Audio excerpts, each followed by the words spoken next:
और इस वक्त हम देखें तो अगर जो सियासी सूरत हाल तो कशीदा है, जिस तरह ह्यूमन राइट्स, और आपने शायद कल फ्रीडम हाउस जो वाशिंगटन की रिपोर्ट भी पढ़ी होगी, उसमें भी पाकिस्तान में ह्यूमन राइट्स से मुतल्लिक बड़े कंसर्न्स का इजहार किया गया। पिछले दिनों यूरोपीय यूनियन के नुमाइंदे भी आए तो उन्होंने भी GSP+ के बारे में कहा कि जी हम जब रिव्यू करेंगे तो इन चीज़ों को देखेंगे। तो आपको लगता है कि ये चीज़ें भी पाकिस्तान के लिए फ्यूचर में प्रॉब्लमेटिक हो सकती हैं, और इनको एड्रेस करने के लिए अगेन फिर ये हुकूमत को इंगेज करना है, या कोई और फोरम भी है कि जहाँ पे जाके कम से कम ये कहा जा सकता है कि पाकिस्तान की हुकूमत को दबाव आना चाहिए और इन चीज़ों को हल करना चाहिए? देखिए, दबाव तो आप ह्यूमन राइट्स के मामलात पे दुनिया कॉम्प्रोमाइज कम करती है। यकीनन जब उनको आपकी जरूरत होती है तो वो जरा आंखें दूसरी तरफ कर लेते हैं, इनको वो देखते हैं, जरूरत के तहत करते हैं। हाँ, लेकिन जब आपकी जरूरत नहीं होती फिर उसी को इस्तेमाल करते हैं आपके खिलाफ। अच्छा, वहाँ भी स्टैंडर्ड्स कुछ अदर हैं, वहाँ मेरिट वहाँ पे भी नहीं एक तरह से आपके ख्याल नहीं। जब देखिए हर एक उनका अपना मुफाद होगा तो वो जरा भूल जाएंगे ह्यूमन राइट वायलेशन। सही, इन सब ममालिक का आप हिस्ट्री देख लें, डिक्टेटर का साथ दिया है, मार्शल का साथ दिया है, जहां पर उनका मुफाद था। सही, मुफाद नहीं होगा तो उसी इशू को इस्तेमाल करके आप पे दबाव डालेंगे। लेकिन इन दिनों में हमने ये भी देखा है कि तहरीक इंसाफ के मामले पे तो अमेरिकी कांग्रेसमैन, सेनेटर्स, वहाँ से बड़ी गुफ्तगू होती है, बल्कि पहली बार कांग्रेस के अंदर इस मामले को डिबेट किया गया है।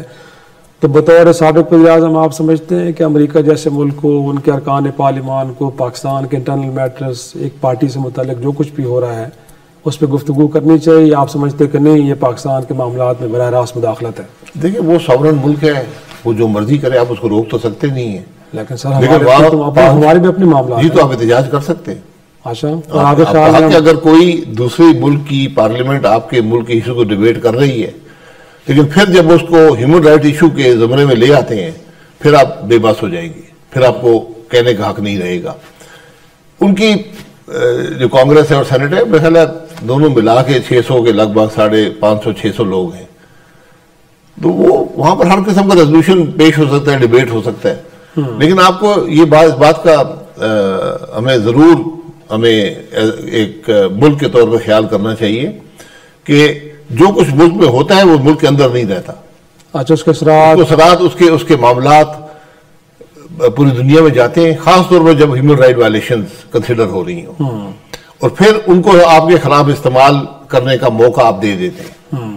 इसीलिए आप कोशिश ये होनी चाहिए कि मुल्क आइन के मुताबिक चले। लेकिन एक जमात को लेके पाकिस्तानी ओवरसीज जो वहाँ पे एक लॉबिंग कर रहे हैं, वहाँ पे फंड रेजिंग करना या कांग्रेसमैन को इन्फ्लुएंस करना, आपको नहीं लगता कि पाकिस्तान के मामलात को बैरून मुल्क जाके, वहाँ जाके तो लोगों को इस बारे में कोई के कायल करना कि पाकिस्तान पर दबाव की कैफियत बनाई जाए, तो ये थोड़ा सा गैर मुनासिब लगा ना कि ओवरसीज पाकिस्तानी अगर समझते ये लॉबी बड़े हमेशा से चली आ रही है, हर में उसको इस्तेमाल किया, लेकिन आपको बहैसियत मुल्क इन बातों का मौका ही नहीं देना चाहिए।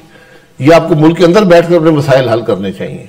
लेकिन ये मामला हिंदुस्तान में होते होंगे सर, हिंदुस्तान में भी होते होंगे, बाकी जगहों पे भी होते होंगे, खुद अफगानिस्तान में देखे क्या सूरत हाल होगी, बट हमने कभी नहीं देखा कि वहाँ के ओवरसीज जो हैं वहाँ जाके खड़े हैं और वो बातें करें और इस तरह के मामलात को वहाँ की कांग्रेसमैन के साथ डिस्कस करें। ये बड़ी बदनसीबी है, लेकिन आपको इसी बात को सोचना चाहिए कि क्यों ये हो रहा है। सही, कि वो लोग जो पाकिस्तानी थे, अब तो वो डुअल नेशनल हैं, अमेरिका के नेशनल भी होंगे या यूके के भी होंगे, जहां भी हैं, तो वो क्यों आज ये अमल कर रहे हैं, क्यों माजी में ये चीज नहीं हुई। सही, ये बड़ी इंपॉर्टेंट बात है कि उस बात की रूह तक पहुंचे। अगर बलूचिस्तान में आज नौजवानों ने हथियार उठाए तो क्यों उठाए हैं, अगर फाटा में अनरेस्ट है तो क्यों अनरेस्ट है सबका फाटा में। तो हम तो मामलात की सिर्फ ऊपर से देखते हैं, भैया उसने ये कह दिया, बड़ा जुल्म कर दिया, उसकी मामले को हल करने की कोशिश करें। बतौर साबिक वज़ीर-ए-आज़म वैसे ये सवाल मेरा आपसे बनता है, क्योंकि आप तो वहाँ बैठे रहे हैं कि जहाँ इंफॉर्मेशन का फ्लो आपके पास कहीं किसी और के मुकाबले में बड़ा डिफरेंट होता है, तो यकीनी तौर पर भी आपको गलतफहमी है, लेकिन चले लेकिन फिर भी तो कुछ अंदाजा होगा कि क्यों है वाकई ये क्या है कि वहाँ पे लोगों ने हथियार उठाए, आज इंसर्जेंसीज की बात हो रही है, लिबरेशन आर्मी बना के लोग खड़े हैं, तो वाकई आपको लगता है कि रियासत ने उनके साथ बड़ा जुल्म किया? माजी बिल्कुल किया। जब आप हक नहीं देंगे, जब आप उनकी राय की अहमियत को नहीं समझेंगे, उनकी राय का एहतराम नहीं करेंगे, उनके रिसोर्सेज के बारे में शकूक शुबात हैं उनको दूर करने की कोशिश नहीं करेंगे, एक आमरीयत की तरह आप सूबे को चलाएंगे, तो फिर नहीं चलता मामला। तो सही, अचकजई साहब जैसे लोग साबिक दौर में इक़्तिदार में रहे हैं, बाकी लोग जो आज जमहूरियत का मुकदमा लड़ रहे हैं अपने दौर में, फिर उन्होंने मतलब ये भी कंप्रोमाइज में चलते रहे हैं। इनके पास अपने दौर में देखें, हर दौर में कुछ ना कुछ उसमें कमी आई है, ऊपर नीचे होता रहा मामला। लेकिन ये जो जब जंग होती है किसी इलाके में, तो वहां फिर सिक्योरिटी की कवर में हर चीज वहां पर मुमकिन हो जाती है। और यही बलूचिस्तान और फाटा के इलाके में हुआ है कि हमने उनको वो उनके हकूक नहीं दिए, और हमने ये हमेशा ये तासुर रखी नेशनल सिक्योरिटी का इशू है जी, यहाँ पर तो ये बड़ा मुमकिन नहीं है। तो उसके असरात आज आपको मुल्क के अंदर नजर आ रहे हैं। लेकिन आपको नहीं लगता कि ये बैरूनी इंटरवेंशन भी है, कहीं बाहर का डिज़ाइन भी है, और पाकिस्तान के अंदर हालात को ख़राब करने के लिए? क्योंकि पाकिस्तान की रियासत का तो यही नैरेटिव है कि TTP के लोग कि जिनको आप सेफ हेवन्स प्रोवाइड कर दें अफगानिस्तान के अंदर, वहाँ से उनको लॉजिस्टिक्स दी जा रही है, असला दिया जा रहा है पाकिस्तान के खिलाफ। तो कोई बाहर की साजिश भी तो लगती नहीं आपको कि नहीं, सारा कसूर हमारा अपना ही है? देखिए, जो आपके दुश्मन है वो आपके खिलाफ कार्रवाई करेंगे। आपको अपने दुश्मनों का मुकाबला करना पड़ता है। उन दुश्मनों को मौका ही मत दें कि वो आप इन हालात को इस्तेमाल कर सकें। इसीलिए जो मामलात हैं, जब आपका घर मजबूत होगा, आपका दुश्मन 100 कोशिश करे कामयाब नहीं होगा। जब आपका घर के अंदर निफाक होगा, घर कमजोर होगा, तो फिर दुश्मन को मौका मिल जाता है।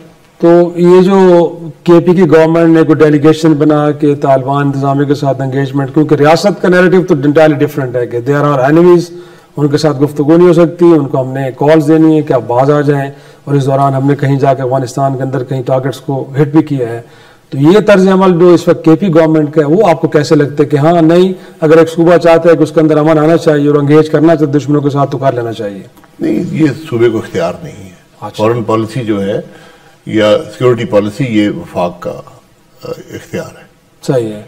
और इनफैक्ट आपको लगता है कि इस वक्त, क्योंकि 2 सूबों की बात, जैसे मैंने पहले भी कहा कि मौलाना फजल रहमान साहब फिक्रमंद हैं, अपने इलाके में नहीं जा सकते, उनको थ्रेट्स हैं, वज़ीर आला को थ्रेट्स हैं, उस सूबे के गवर्नर अपने आबाई इलाके में नहीं जा सकते, तो इस मामले पे भी तो कोई कौमी कॉन्फ्रेंस हो सकती है। आपके इलामे में यहाँ तो जिक्र नहीं हुआ, बट आपको लगता है कि इस मामले पे तो सियासी क़यादत मिलकर बैठे, अपनी मुसल्लह अफवाज के पीछे खड़े हों, ताकि लगे कि जी कौम पूरी यकजा हो गई, क्योंकि वो तासुर अभी तक तो नहीं मिल पा रहा। जी देखें, ये कौमी मामलात हैं, इनके हल भी कौमी होते हैं।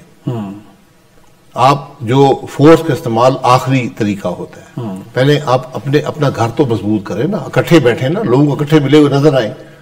यहाँ अगर आपके सामने अगर KP की हुकूमत कुछ और कह रही है, वफाकी हुकूमत कुछ और कह रही है, फिर कैसे मामला चलेगा? और ये सिर्फ इन 2 सूबे, ये हर सूबे के अंदर ये मसला है। आपने, मैं हैरान हूं कि हमने फिर वही 60 के अशरे की, 70 के अशरे की सियासत शुरू कर दी है।